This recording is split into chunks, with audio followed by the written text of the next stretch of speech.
Тело на наклонной плоскости. В предыдущих задачах, да и дальше, рассматривая положение тела на наклонной плоскости, постоянно указывал о том, что если разложить вектор веса тела на составляющие, одну составляющую перпендикулярно плоскости, а вторую параллельно плоскости, то вот этот угол между перпендикулярной составляющей равен альфа. И вот эти два угла равны. Постоянно на это все ссылался, но вместе с тем такого явного доказательства не было, поэтому я постараюсь сейчас указать, почему это действительно будет так. С одной стороны, я хочу напомнить о том, что любая реакция поверхности, если на нее действует какая-то сила, она будет перпендикулярна поверхности. Либо если это окружность и находится тело, так она будет перпендикулярна тоже к поверхности. Это значит, что она реально перпендикулярна. Угол между поверхностью и направлением реакции или направлением давления будет перпендикулярен. Во всяком случае, здесь мы всегда выбираем одно направление, которое идет перпендикулярно поверхности, вот эту часть, а вторая горизонтально поверхности. Теперь немножко вернемся к истории о том, каким образом можно разложить вектор. Я сейчас возьму значение вектора, пусть оно вектор будет вот такой у нас. Можем представить его как сумму двух векторов. Как можно представить? Любые два вектора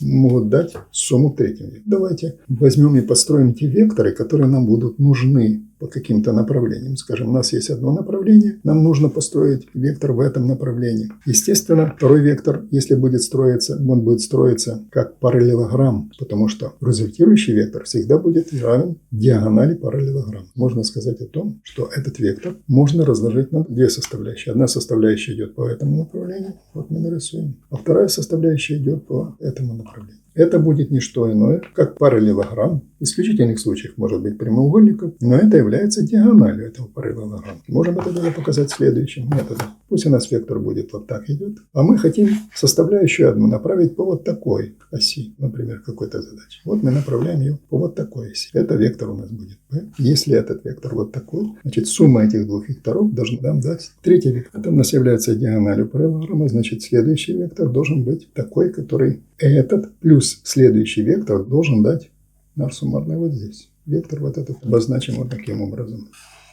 Два вот этих вектора, обозначим этот вектор n, например, второй вектор f, в сумме дадут вектор p. Почему? Потому что если мы строим вектор, мы должны к концу вектора n поставить начало вектора f, оно как раз станет вот здесь вектор f переместится вот сюда, и у нас будет вектор p. То же самое здесь. Если мы вектор f перенесем, это начало вектора f, это конец вектора f, начало и конец. Начало перемещаем в конец, проводим вот здесь, вот сюда, и станет вектор f. Это нам нужно было просто разложить вектор по тем осям, которые нам необходимы. В данном случае давайте рассмотрим применительно к задачам на плоскости. Тело, которое будет находиться на наклонной плоскости. Тело имеет какую-то массу m и, естественно, вес, который будет равен mg.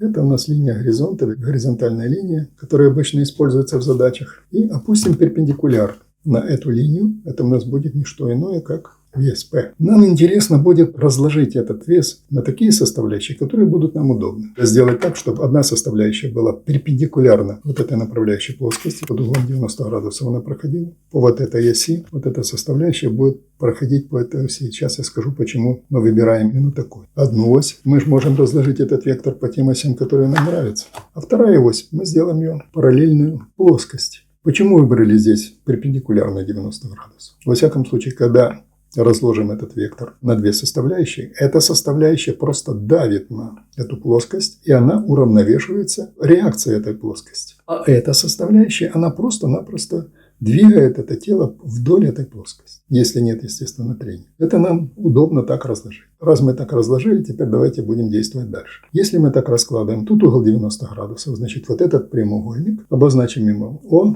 эта точка будет А, вот эта точка Б. Если этот угол альфа, этот угол 90 градусов, значит, этот тоже угол 90 градусов, тогда да, вот этот угол будет равен, обозначим его бета, будет равен 180 градусов, минус 90 и минус альфа. Вот этот бета равен 180 градусов, минус 90 градусов, которые нам известны вот здесь, и минус альфа. Бета равен, получается, 90 градусов минус альфа. Давайте посмотрим теперь на вот эти два треугольника. Вот этот треугольник и вот этот треугольник. Два, один и второй. Получается, если мы опускаем перпендикулярно вектор до основания, это у нас тоже угол 90 градусов, тогда этот треугольник тоже прямоугольный треугольник.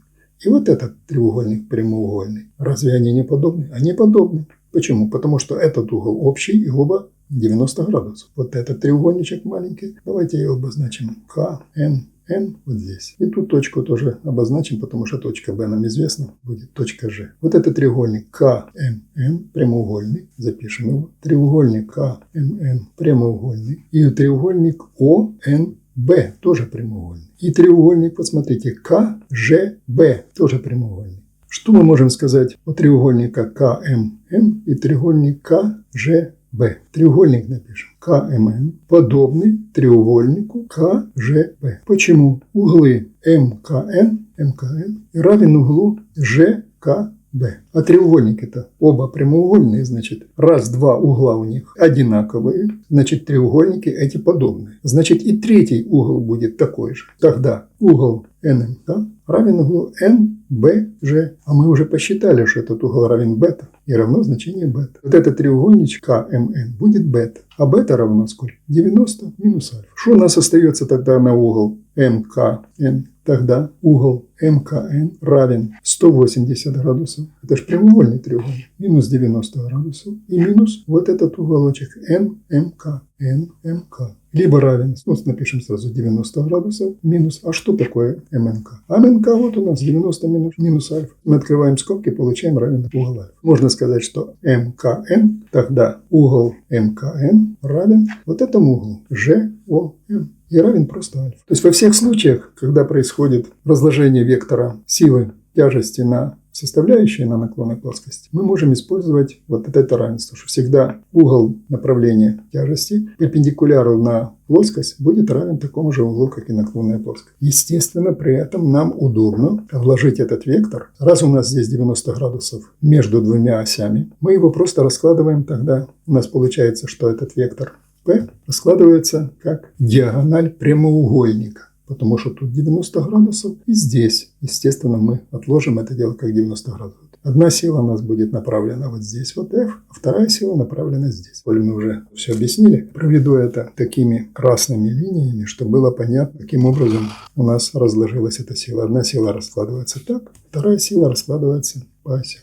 Так, обозначим эту силу F, а эту обозначим силу M. И коль у нас это получилось прямоугольник, P у нас диагональ прямоугольника, можем сказать, что эти два треугольника оба прямоугольные, одинаковые, и поэтому вот эта сторона этого прямоугольника равна вот этой стороне прямоугольника, и это, естественно, равно вот этой. Поэтому легко с точки зрения полученных значений определять, чему равна значение n, чему равно f. Поскольку у нас этот угол, мы уже доказали, что он равен альфа, значит отношение n делить на p будет чему? Равно, естественно, косинус альфа. А здесь, поскольку f и вот эта сторона одинаковые, то же самое, то, и углы вот этот тоже получается альфа равен f делить на p будет равен синус альфа. Так можем записать вот эти значения, которые мы можем всегда ими пользоваться. F равно p умножить на синус альфа, а n равно p умножить на косинус альфа.